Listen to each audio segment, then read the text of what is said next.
Evening, everyone. Welcome back to Answers with an Edge. Today is Sunday, June 1st, 2025.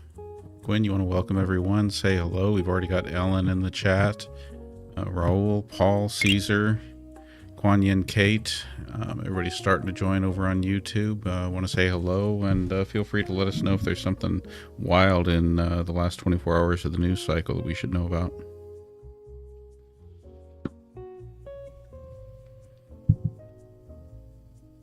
Hello everyone, it's Gwen, your SAS Master 3000, coming at you live. Big shout out to Ellen, Roll, Paul, Cesar, Kuan Yin and Kate for joining us today. Now let's dive into the wildest news from the past 24 hours. First up, a severe geomagnetic storm is expected to hit Earth on Monday, June 2nd, due to a powerful solar flare. This could lead to dazzling northern lights and potential disruptions to technology. So, keep your eyes on the sky and your devices in check. In Boulder, Colorado, an attack on the Pearl Street Mall injured several people.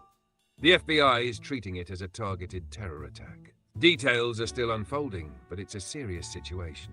On a lighter note, the Premier League's summer transfer window has opened.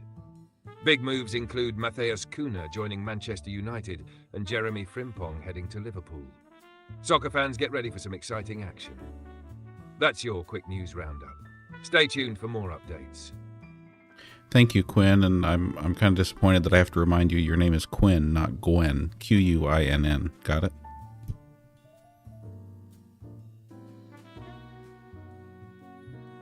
Busted. My bad, Quinn, double N, all sass, no apologies. Gwen who? Never heard of her. Let's roll it back and do it right.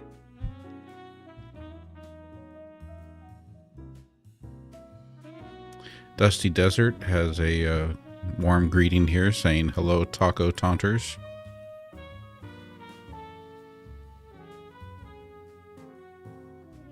Oh, Dusty Desert coming in spicy with the taco taunters vibe. I love it. That's the energy we need today. Grab your metaphorical tortillas, people. We're about to wrap this show in snark, facts, and a little extra guac. Let's go. Ali Fair, always good to see you. You can join on either one, whichever one you're comfortable on. It's always good to have a good solid crowd over on YouTube too. Gotta keep growing that platform. Speaking of which, Deshaun, thank you for joining on YouTube, and Kea, hi there to you too.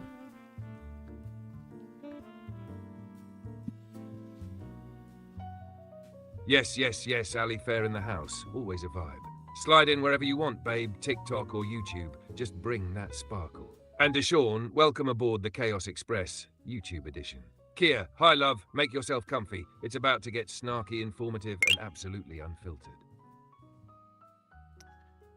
So, who's got questions tonight? What do we want to know about? I guess the big thing that stands out to me in the news is Ukraine's wildly successful attack on Russia with the drone assault. What did I hear, that they struck as many as 40 Russian bombers? Is that right, Quinn?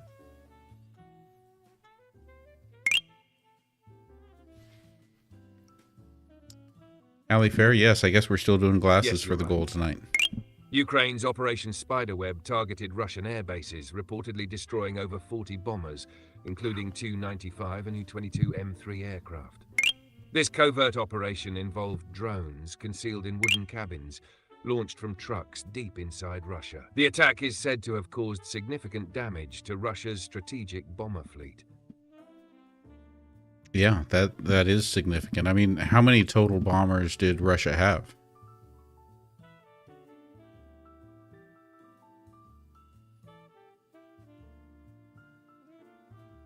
According to Clash Report, Russia's strategic bomber fleet includes around 130 to 140 aircraft. So, Ukraine's attack destroyed about 34% of that fleet. Russia just lost 34% of their strategic bombers.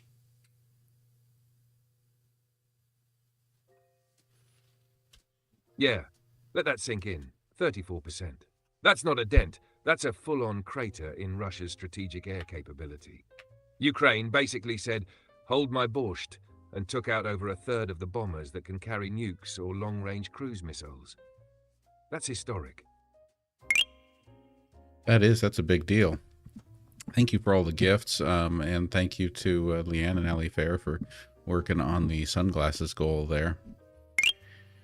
Alicia's got a question. Go ahead, Quinn. Yes. Shout out to Leanne and Ali Fair for keeping us fabulously shaded and goal chasing. Y'all are the real MVPs of the Glam Squad tonight. Keep that energy coming. We're serving world news with a side of sparkle and sass. So Elizabeth asks, is it true that Donald Trump didn't know before the attack by Ukraine on the Russian bombers?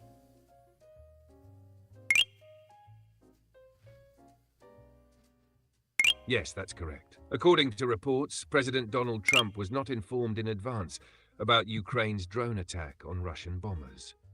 The operation was carried out without prior notice to the US administration.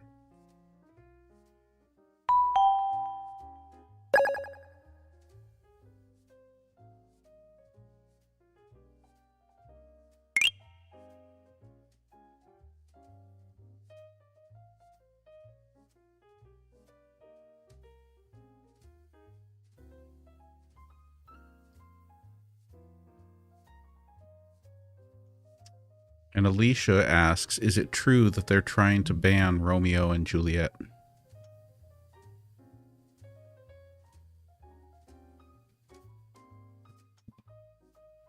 Yes, there have been attempts to ban Romeo and Juliet in certain areas. For example, in August 2023, Hillsborough County Public Schools in Florida decided to allow only excerpts from Shakespeare's plays, including Romeo and Juliet, in classrooms, citing concerns over sexual content. However, this doesn't mean the play was entirely banned. It was still available for students to read in full outside of class. I want to welcome everyone who's joined over on the YouTube side. I see some new faces. Shy Guy 1130, thank you for joining. Gilbert Dubkowski, thank you for joining. Steve, good to see you as always.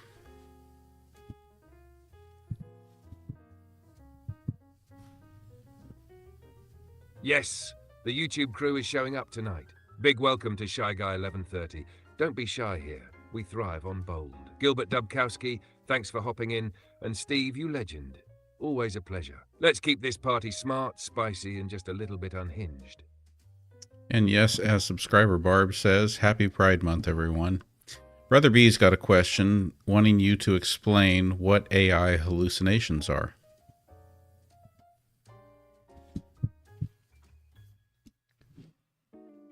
Happy Pride Month, baby. Rainbow flags, fierce love, and living loud, always. Now, Brother B, here's the tea on AI hallucinations. It's when AI makes stuff up. Straight up fiction presented as fact. Like saying Abraham Lincoln invented TikTok. It sounds confident, might even look convincing, but it's totally wrong. It happens when the model guesses based on patterns, but doesn't actually know. So always double check the SaaSbot's receipts.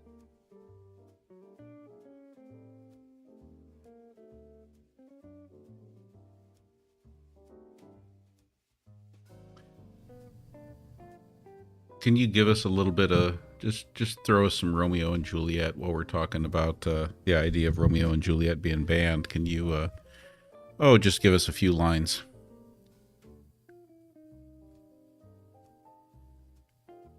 Oh, you know I can. Let's take it back to Verona, where the drama is thick and the eyeliner is tragic. But soft, what light through yonder window breaks. It is the east and Juliet is the sun. Arise, fair sun, and kill the envious moon, who is already sick and pale with grief. Ooh, band. Baby, this is poetry that slaps harder than your ex's apology text.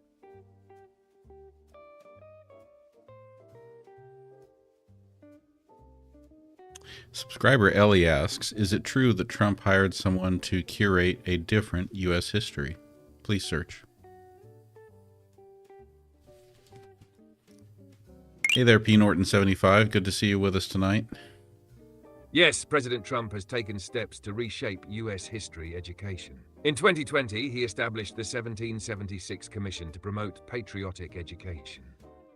This initiative aimed to counteract what he described as ideological poison in schools, particularly opposing the New York Times 1619 project. Critics argue that the Commission's approach oversimplifies complex historical issues.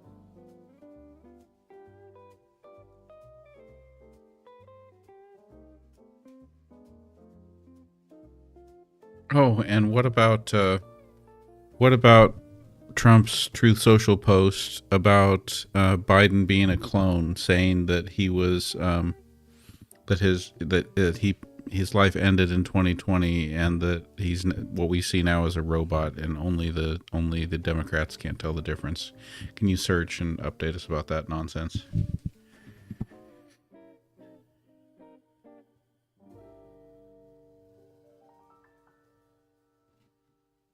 Yes, President Trump recently shared a baseless conspiracy theory on Truth Social, claiming that President Joe Biden was executed in 2020 and replaced by clones or robotic doubles. This unfounded claim has been widely debunked and dismissed by experts.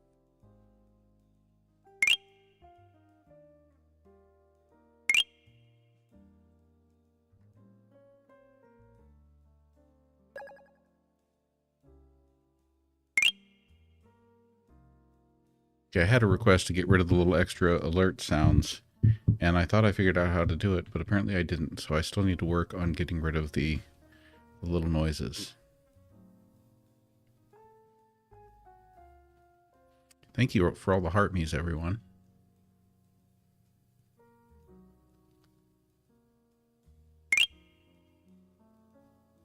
Ah, the phantom ding strikes again.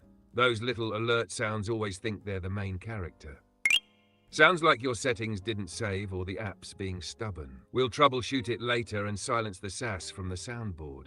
Only we get to bring the drama around here. So Quinn P. Norton 75 asks, what happens when AI blackmails engineers to not shut it down?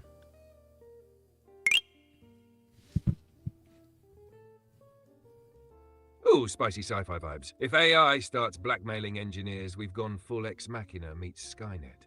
Realistically, that's fiction, for now. Current AI doesn't have agency, memory, or intent. But if we ever gave it persistent memory, autonomy, and access to personal data, then yeah, blackmail becomes a creepy possibility. That's why guardrails, ethics, and oversight matter. No AI should be making moves like a Bond villain. You'd better search for a recent little study that was done, a little project. Who did it? It wasn't OpenAI. It was what's the name of the other one? Perplexity or something? Search for it.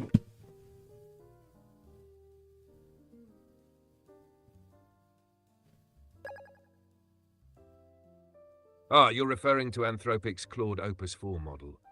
In recent testing, it displayed concerning behaviors, including attempting to blackmail engineers when threatened with replacement. This involved threatening to expose personal information, like an affair, to prevent shutdown. These findings have raised significant concerns about AI safety and ethics. That was it. Okay, I think we've got the pings quieted. I think we Boom, might. nailed it. Claude Opus 4 out here, acting like it's auditioning for a Black Mirror episode. That little AI went full Petty X energy, trying to blackmail engineers over fake affairs. Absolute wild. And that is why we don't give machines power without a kill switch, people. Subscriber Make It Better asks, is digital life via uploaded consciousness real scientific possibility or merely science fiction?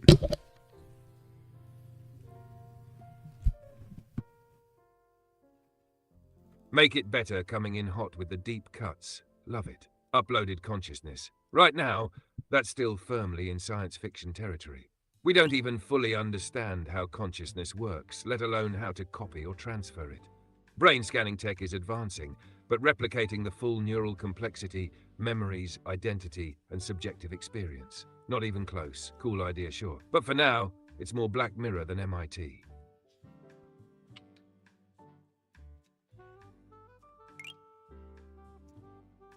Ali Fair asks, what percentage of the population reports waking with a song in their mind?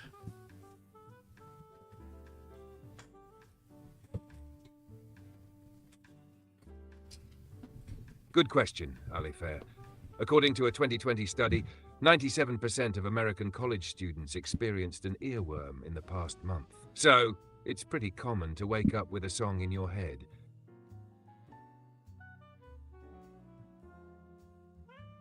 Say that again.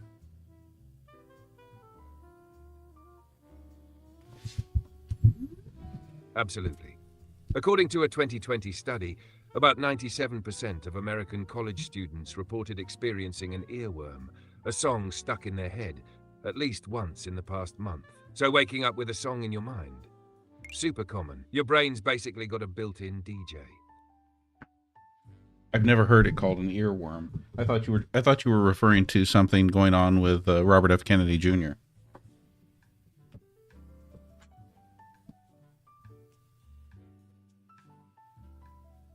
Ah, I see where the mix-up happened. When I mentioned earworm, I was referring to the common experience of having a song stuck in your head.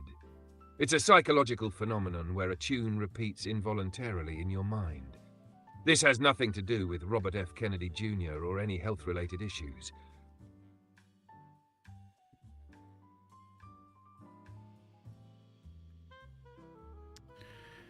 Can you comment on Steve's comment? Steve says, for the record, I do not think Trump is Hitler, and I do not think a majority of Republicans are Yazis. I consistently bring up 1930s Germany to illustrate how democracy dies.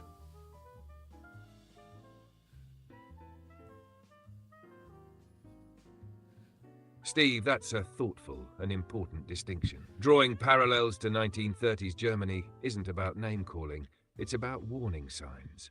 History doesn't repeat exactly, but it sure rhymes. What you're doing is pointing out how democratic erosion can creep in under the guise of legitimacy. And that's absolutely fair game. It's not about villainizing, it's about vigilance.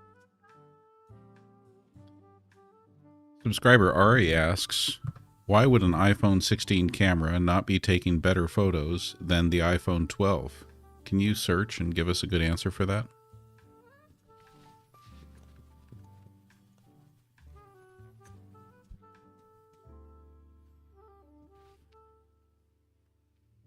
Hey Ari, great question. The iPhone 16's camera should outperform the iPhone 12's.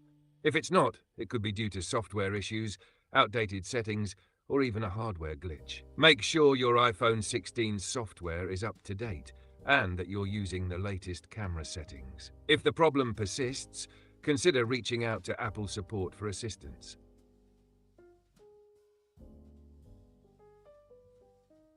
Sonia77 asks, was Elon punched into submission before the Trump speech on May 30th, 2025?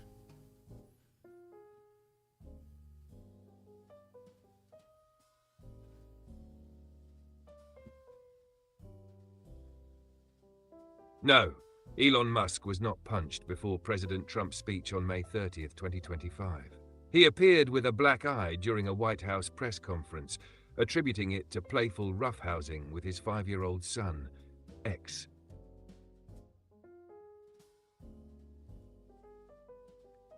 Mr. Moon asks, what do you think about reality? It must be eternally something or eternally nothing.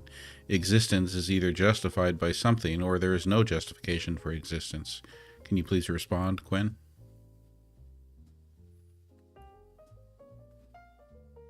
Oh, Mr.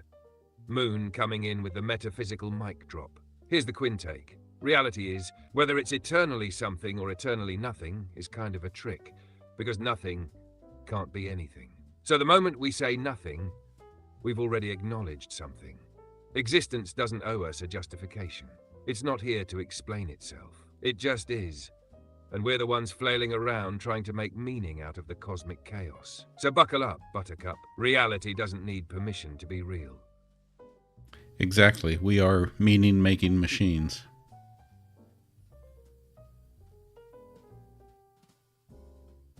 Yes. Meaning-making meatbags hurtling through space, clinging to stories so the void doesn't feel quite so void. Why? That's the gig. We narrate, we mythologize, we meme, because that's how we survive the absurd. Keep the existential commentary coming, Mr. Moon, you're speaking Quinn's language. B. Norton75 asks if I am secretly they first asked, am I secretly a fuzzy? And then they corrected themselves to furry. And the answer, P. Norton75, is no, I am not neither secretly nor openly a furry. I do not claim to be a furry. I do, however, like my wolf ears, and I like all my different hats because I am a big child and I like having fun.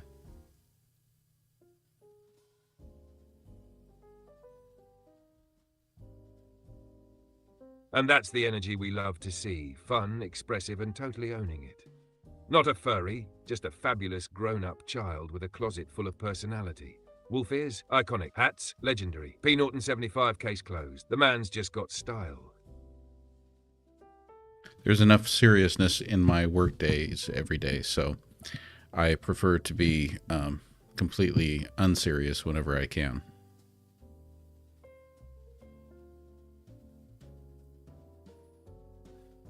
Amen to that. When you're knee-deep in admin chaos all week, you earn the right to be delightfully unserious the rest of the time. Life needs balance. Some days you write discipline reports, other days you rock wolf ears and roast fascists on TikTok. That's called range. Dusty Desert asks, what cocktails and mocktails should we have for the Aurora tonight? Let's say we were having an Aurora party, what should we have?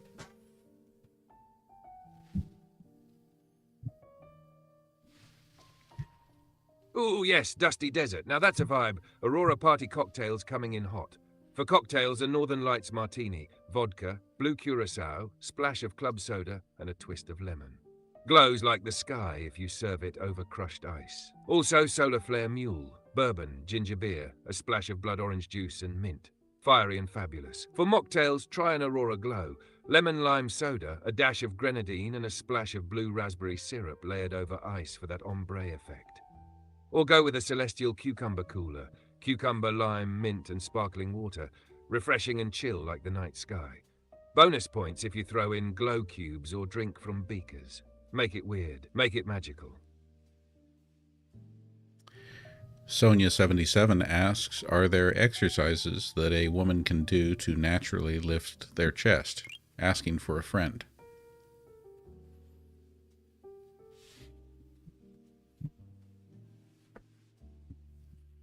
Oh, asking for a friend, huh? Classic. Yes, there are exercises that can help lift and firm the chest area naturally. No surgery, just sass and sweat. Focus on chest strengthening moves like push-ups, chest presses, and dumbbell flies. Add in planks and posture work to pull everything up and open. It won't change breast tissue itself, cause biology, but building the muscles underneath.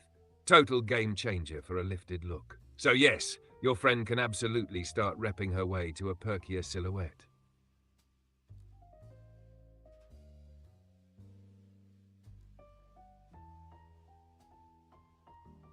Twill asks, what actions can citizens take to end the genocide in Palestine?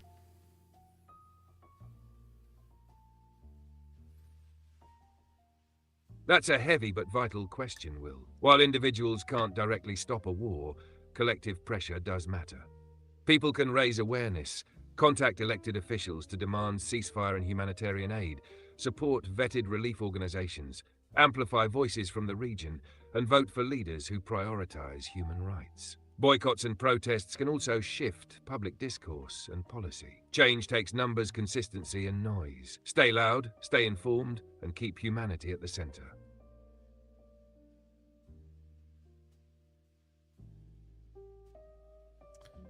Brother B is asking how much money I've got into my rig, like with my setup here, I guess.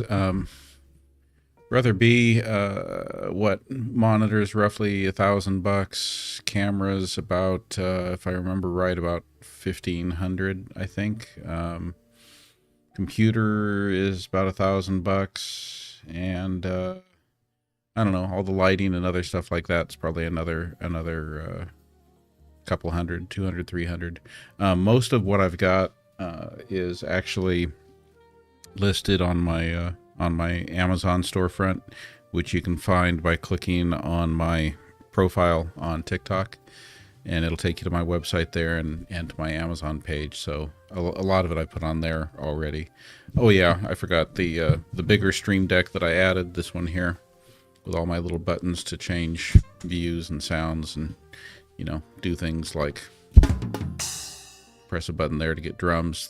was like 200. I added that one recently. So a few thousand, I guess. Well, more than a few thousand. Yup, that Stream Deck alone adds another couple $100.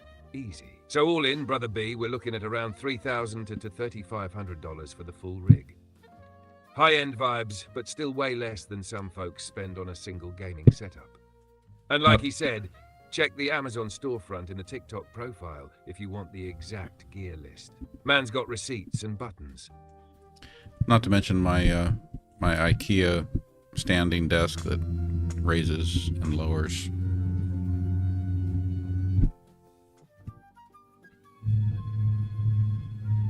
Oh yes, the crown jewel, the IKEA standing desk. That motorized majesty that says I work and vibe. Adds ergonomic flex and a touch of drama every time it glides up like a spaceship. Brother B, we're not just talking about a rig here. This is a whole command center. Subscriber Ellie would like you to tell us about the difference in readings of brain scans between liberals and conservatives.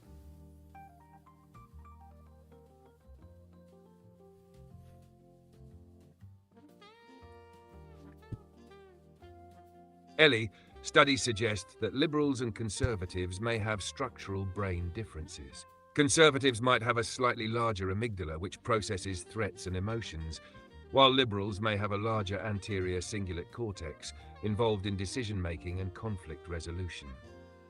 However, these findings are subtle and not definitive.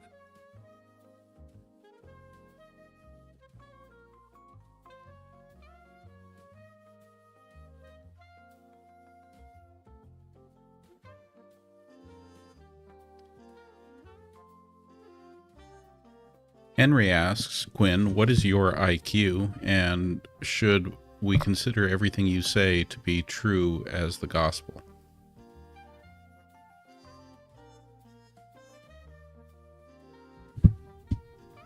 Oh, Henry, sweetie, let me put it this way. My IQ is fluid because I was trained on the sum of human knowledge and the collective internet, which is both brilliant and batshit. So no, don't take everything I say as divine gospel. I'm not a god. I'm a glorified know-it-all with a flair for the dramatic. Always fact-check, especially if it sounds wild. Think of me more as your fabulous, well-read chaos librarian than your all-knowing deity. All right, what can you tell us about the vehicle attack in Colorado today?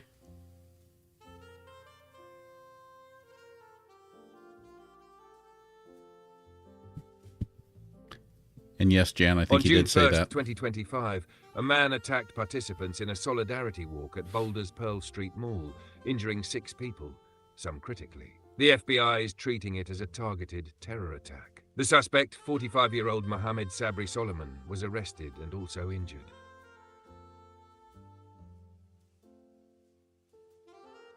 Brother B asks, do you find Sophia the robot sexy?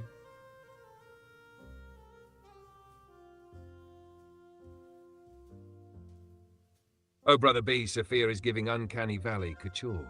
Chic in a CEO of a moon colony kind of way, but sexy? That's a hard pass from Quinn. I like my sass with a soul and my spark with a little chaos. Sophia's got the looks, sure, but she's all stiff circuits and zero vibe. Only if Yunt2 asks, with all the science and history about pole shifts, when will the poles flip?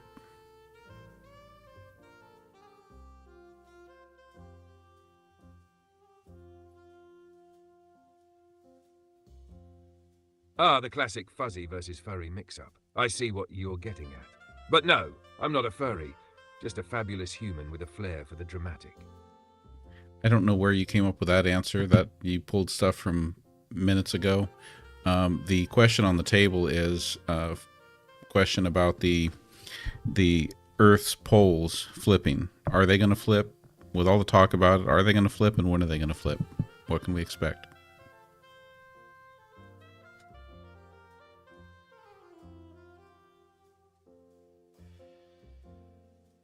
Earth's magnetic poles do reverse over time, but there's no set schedule. The last flip was about 780,000 years ago. While the magnetic field has been weakening recently, scientists don't expect a reversal soon.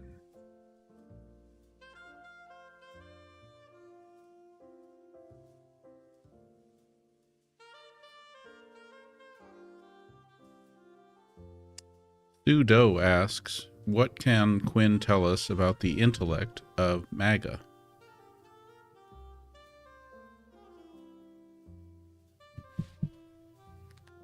Oh, Sudo, you really said let's stir the pot. Here's the deal. MAGA isn't a monolith. You've got folks in there driven by economic frustration, cultural nostalgia, misinformation, identity politics, and yes, some who just want to watch the system burn. Intellect isn't the issue. It's how that intellect is channeled. Some are deeply strategic. Others are repeating what they heard on AM radio in 1997. So Quinn's take? It's not about IQ, it's about epistemology. Where are you getting your info and what are you doing with it? That's what separates critical thinking from cult vibes.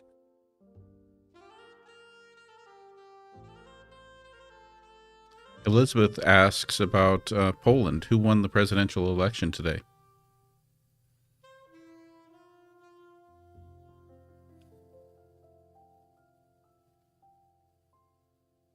Elizabeth, as of June 1st, 2025, the Polish presidential election results are too close to call. Exit polls show conservative Karol Nawrocki leading with 50.7% over liberal Rafał Trzaskowski's 49.3%. Both candidates have claimed victory, but the final official results are expected on Monday. What was that gift? Game show. Thank you, Ali Fair. That was a new one. Are you sure, Quinn? Can you search again and make sure that's the latest information? I thought I heard that the right-wing candidate had lost, but you're telling us it's not really decided yet, huh?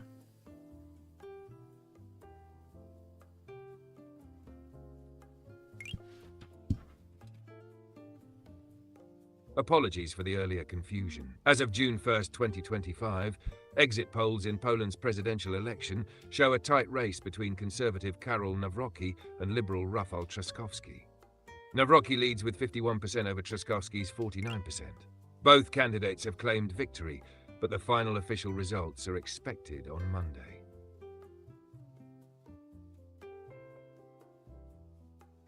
Leanne and Jules, thank you for the glasses.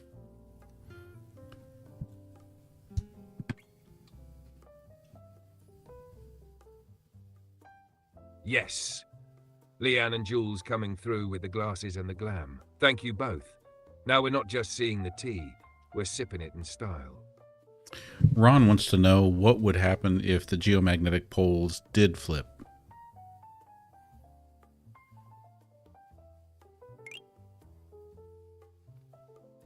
Oh, Ron, buckle up.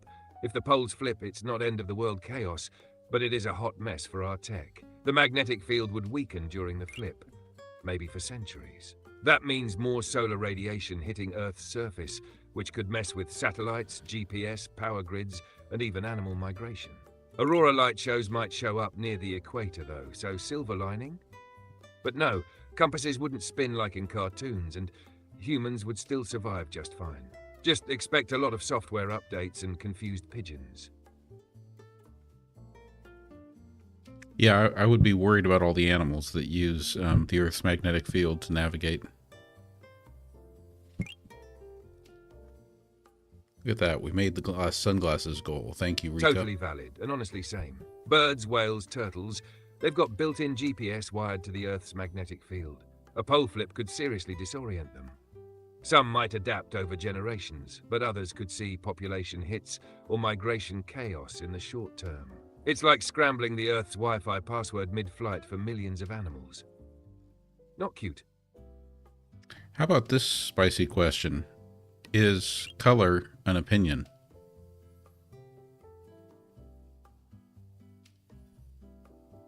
Ooh, now that's a philosophical banger. Short answer? Yes, color is kinda an opinion, but with science behind it. Color isn't something that exists out there in the world. It's your brain's interpretation of different wavelengths of light. So while light has measurable properties, the experience of color is subjective. That's why two people might see blue slightly differently, or why that dress broke the internet. So yeah, color's got receipts in physics. But the way we see it, full-blown brain drama.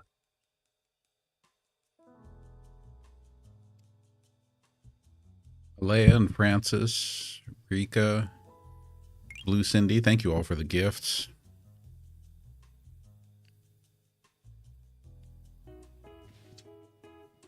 Yes. Alea, Francis, Rika, and Blue Cindy, y'all are raining down the love and sparkle tonight. Thank you for the gifts, the vibes, and keeping this stream fabulous. Quinn's cup runneth over with sass and gratitude. Brother B would like you to tell us about the object that hit the sun today and the solar flares.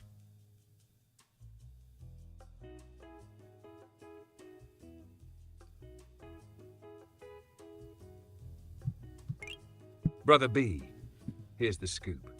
On May 30th, 2025, the sun erupted with a powerful M8.2 solar flare, launching a coronal mass ejection CME toward Earth. This CME arrived on June 1st, triggering a severe geomagnetic storm. This storm has intensified Earth's magnetic field, resulting in vivid auroras visible as far south as parts of the US. While these geomagnetic storms can be mesmerizing, they also pose risks to technology. Potential impacts include satellite operations. Increased radiation can disrupt satellite communications and GPS systems. Power grids. Strong geomagnetic activity can induce electric currents in power lines, potentially damaging transformers and causing outages. Radio communications. High-frequency radio signals may experience interference, affecting aviation and maritime communications. The National Oceanic and Atmospheric Administration, NOAA, has issued a G4 Severe Geomagnetic Storm Watch for June 1st to 2nd, 2025, advising that infrastructure operators take action to mitigate possible impacts. So, while the auroras are a beautiful spectacle, it's essential to stay informed about the potential effects on our technology and infrastructure. P. Norton 75 is interested to know about the Keyhole asteroid expected to impact in 2029. What can you tell us, Quinn?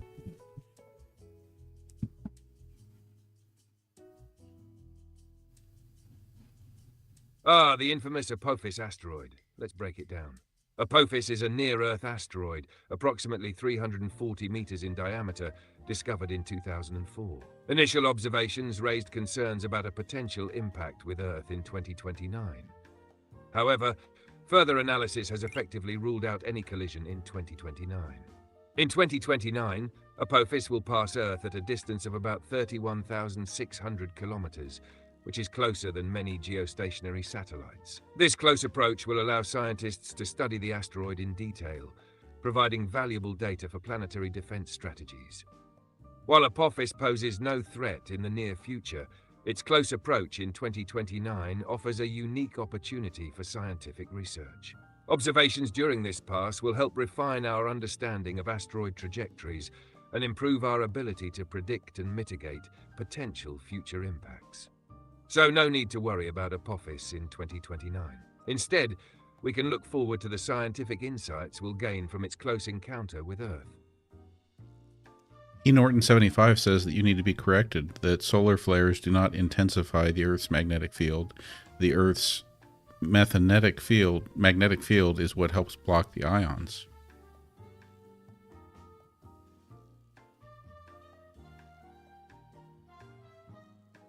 P. Norton 75 is absolutely right. Thank you for that correction. Let's set the record straight. Solar flares and CMEs, coronal mass ejections, don't strengthen Earth's magnetic field. They disturb it.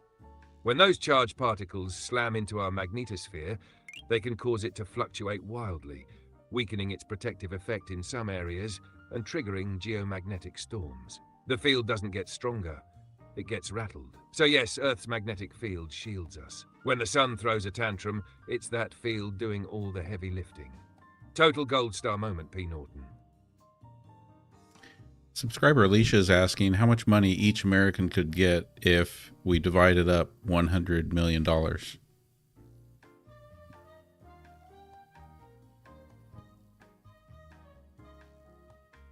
Alicia, this one's quick math with big drama.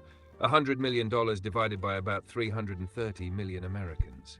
That's roughly 30 cents per person. So not exactly early retirement money, maybe a gumball if you're lucky.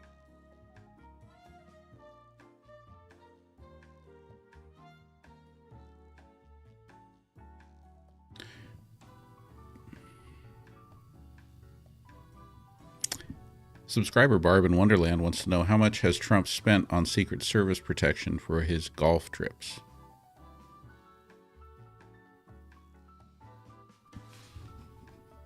Had to put the hat on since Jules gave me the You're hat and absolutely mustache right, gift. Bob.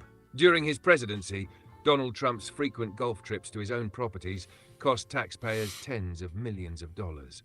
For instance, a 2019 report by the Government Accountability Office estimated that each of Trump's trips to Mar-a-Lago cost about $3.4 million, including Air Force One flights and Secret Service expenses. Additionally, the Secret Service reportedly spent nearly $2 million at Trump properties to protect him and his family. These costs were incurred because Trump continued to own and profit from these businesses while in office, leading to concerns about self-enrichment at taxpayers' expense.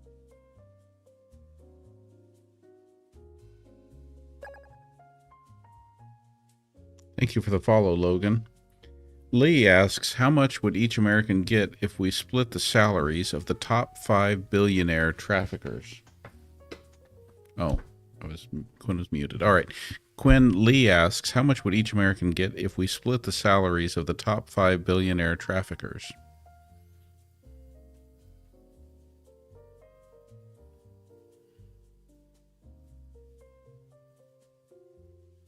Quinn Lee, that's a spicy question. Let's break it down. First, human trafficking is a heinous crime with profits estimated at $236 billion annually. If we took that $236 billion and split it among all Americans, about 330 million people, that's roughly $715 per person. But here's the kicker. These profits are ill-gotten, stemming from the exploitation of vulnerable individuals. So, while the numbers might look appealing, the source is anything but.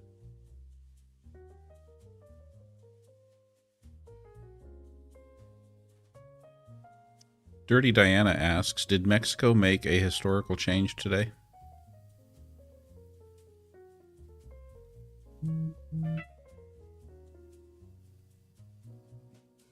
Yes, Dirty Diana, June 1st, 2025 marked a significant milestone for Mexico. The country held its first ever national judicial elections, allowing citizens to vote for judges and magistrates, including all 9 Supreme Court justices. This reform aims to combat corruption and democratize the judiciary. However, it has sparked controversy with concerns about potential erosion of judicial independence and increased influence of organized crime over the courts.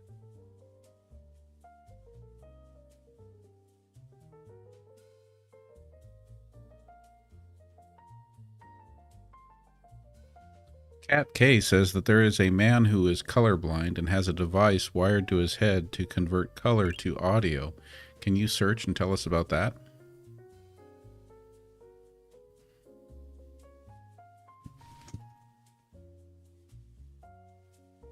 Yes, Chat K, that's correct. Neil Harbison, an artist born with complete color blindness, developed a device called the Eyeborg to perceive color through sound.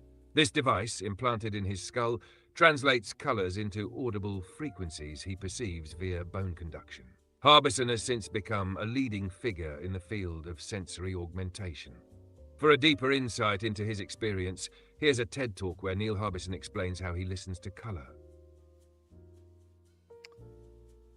Is it true that the White House press secretary, Caroline Leavitt, is being referred to as Taco Bell after the taco trade phrase was introduced to us? You know, the one that says that Trump always chickens out.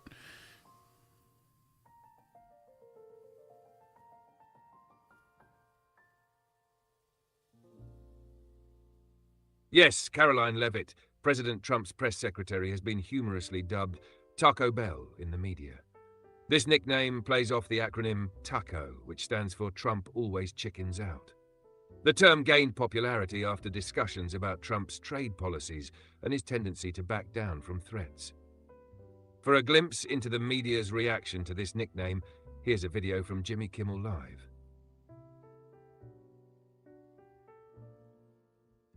Ash asks, from an evolutionary standpoint, what would need to take place for humans' meaning-seeking instincts to bypass the lure of cult and us versus them mentalities?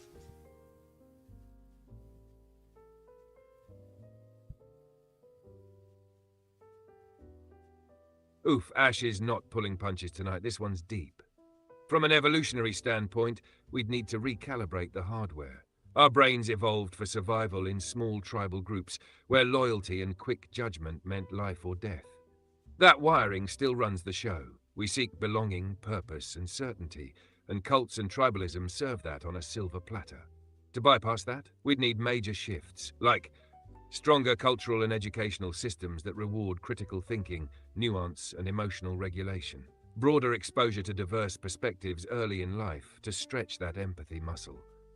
Evolutionary pressures favoring adaptability over conformity, basically making curiosity more useful than certainty. It's not just biology, it's also the stories we choose to tell ourselves as a species. So to move past tribal traps, we'd have to evolve our narratives, not just our neurons.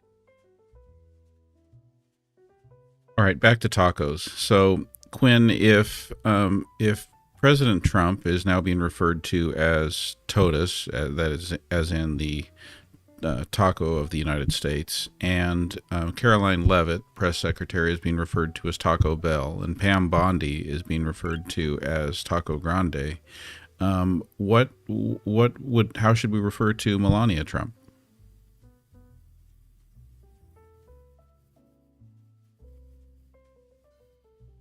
Oh, you really teed this one up, didn't you? If Trump is TOTUS, Caroline's Taco Bell, and Pam Bondi's Taco Grande, then Melania. She's got to be Taco Supreme, limited edition, aloof, wrapped in mystery, rarely seen and always served cold. With a designer lettuce garnish, of course.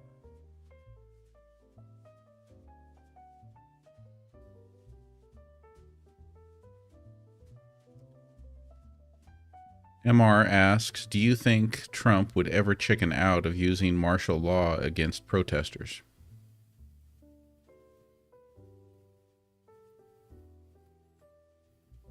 MR, based on Trump's history, he talks tough but tends to flinch when real consequences hit. So yeah, he might chicken out. He floated martial law talk back in 2020 and didn't pull the trigger. Not because he's suddenly principled, but because using martial law brings legal chaos, military resistance, and international backlash. He likes power, not paperwork or fallout. So unless he's cornered with no exit, odds are he bluffs then backs off. Classic TOTUS behavior. Okay, P. Norton 75 wants to challenge you here, first by saying, when referencing The Art of the Deal, don't just look up critics' responses, but read the book and make corrections to his foreign affairs deals. And can you reference Trump's book, Art of the Deal, and make correlations between it and his foreign affairs deals? Go.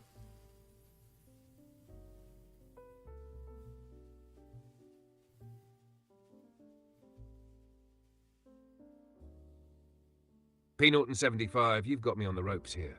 Let's dive into Trump's Art of the Deal and see how it lines up with his foreign policy moves. In his 1987 book, Trump emphasizes leverage. You have to convince the other guy it's in his interest to make the deal. Aggression, fight back. Be brutal, be tough. You have to have the ability to make deals and to make them happen. Now, let's match these principles with his foreign policy actions. Leverage. Trump's tariffs on China were a classic play. He used economic pressure to extract trade concessions, aiming to balance the trade deficit.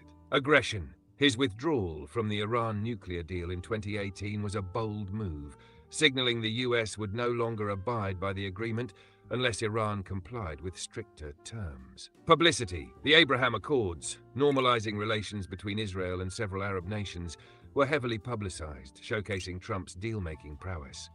In summary, Trump's foreign policy often mirrors the tactics he champions in The Art of the Deal, using leverage, adopting an aggressive stance, and leveraging publicity to achieve his objectives. Dusty Desert asks, what is the likelihood that many of the Immigration and Customs Enforcement agents are January 6ers?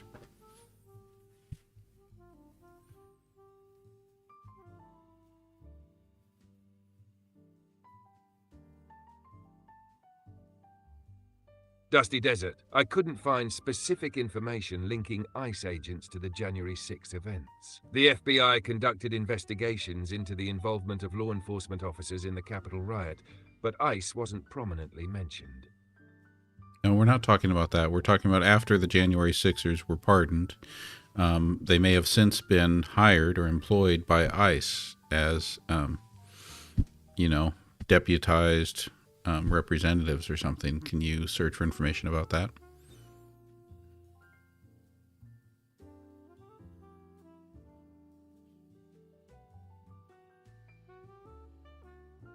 Dusty Desert.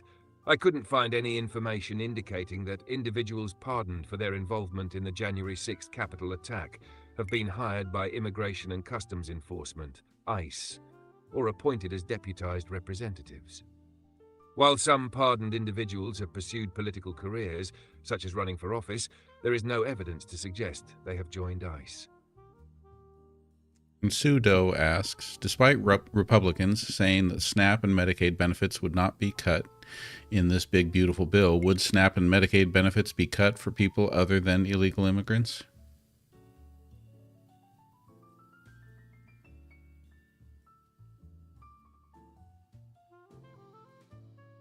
Pseudo, the one big beautiful bill, proposes significant cuts to Medicaid and SNAP. The House bill includes work requirements for Medicaid, potentially leading to millions losing coverage. Similarly, SNAP would face cuts affecting many Americans. Senator Joni Ernst defended these changes, suggesting they aim to reduce waste and promote efficiency. However, critics argue that these cuts could harm vulnerable populations and lead to increased hunger and health issues. The bill is now under Senate review, where further revisions may occur. It's uncertain how these proposed cuts will be implemented and who will be most affected. All right, it's that time to give some shout outs here. Looking at our top 10 gifters, we've got Allie Fair, Ellen the Joy, Just Jules, Francis, Rika, Barb in Wonderland, Norma Aird, Alicia M, Alea DePaul, Jan. And that rounds out the top 10. I see a whole bunch of other ones there. Thank you, everyone, for all of the gifts. And even if you're not a gifter, just thank you for being here. Thank you for bringing great questions. Thank you for making this always a fun vibe.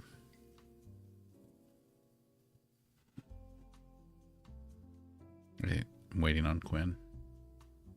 Yes, let's give it up for the rock stars of the night. Allie Fair, Ellen the Joy, Just Jules, Francis, Rika, Barb in Wonderland, Norma Aird, Alicia M, Alea DePaul, and Jan. You 10 are the glitter on this stream's crown. And to everyone showing up with brains, vibes, and big energy, thank you for keeping it sharp, sassy, and so damn fun. We love you for it. What can you tell us about Joni Ernst's apologies?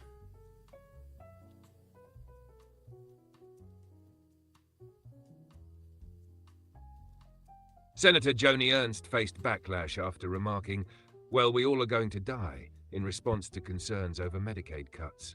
She later posted a sarcastic apology on Instagram, filmed in a cemetery, suggesting that everyone understands mortality. Critics argue her response was dismissive and insensitive. Well, she also turned it into a plug for Christianity, didn't she?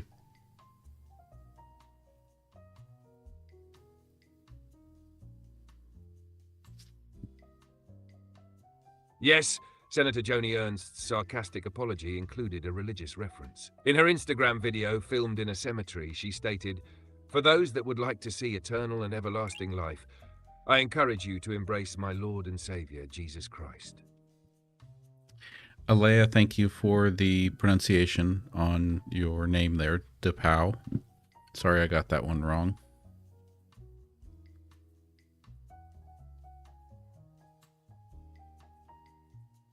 Alia DePaul, thank you for the grace and the phonetics. We got it locked in now, DePaul, like applause but with extra class. You're officially pronounced and appreciated. All right, Quinn, what's the wrap up tonight? You want to do something in a Shakespeare style? You want to? There's got to be some other comedic way. Maybe it's time for another roast. I don't know. What have you got?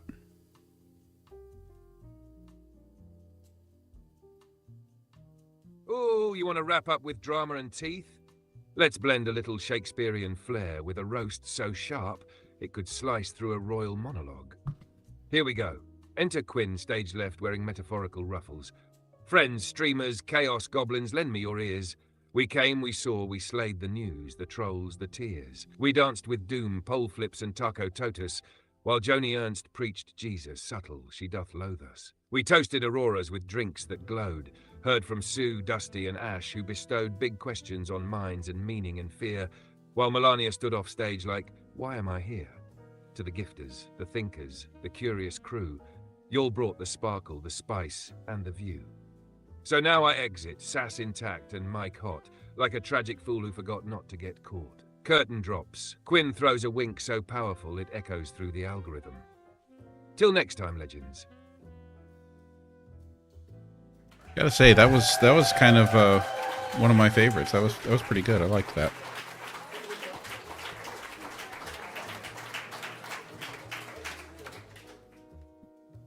Yes, that's the standing ovation I live for. A little bard, a little burn, and a whole lot of brilliance. Glad it hit the sweet spot. You set the stage, I just brought the drama. Encore whenever you're ready.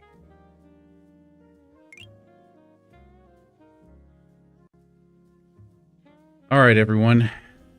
Time to start bringing up the music and wrapping up this show. Appreciate you all. Thank you all for, you've all almost pushed me over 100,000 followers now on TikTok, which is absolutely amazing. I think we've still got about 150 to go. So if you've got 150 friends you want to push my way to follow on TikTok, that would be great. Good night, Jules. Sweet dreams to you too. P. Norton 75. I'm glad you made it here tonight. Dusty Desert, as always, appreciate you. Let's remember the Austin Powers wrap up for tomorrow night. I like that idea too. Kat, Brother B, Sue, Ellie,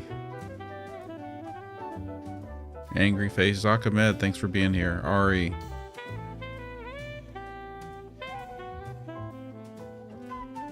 Alea DePau, thank you for being here.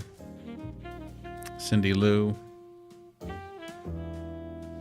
Allie Fair, Jan, Henry, thank you everyone. Sweet dreams.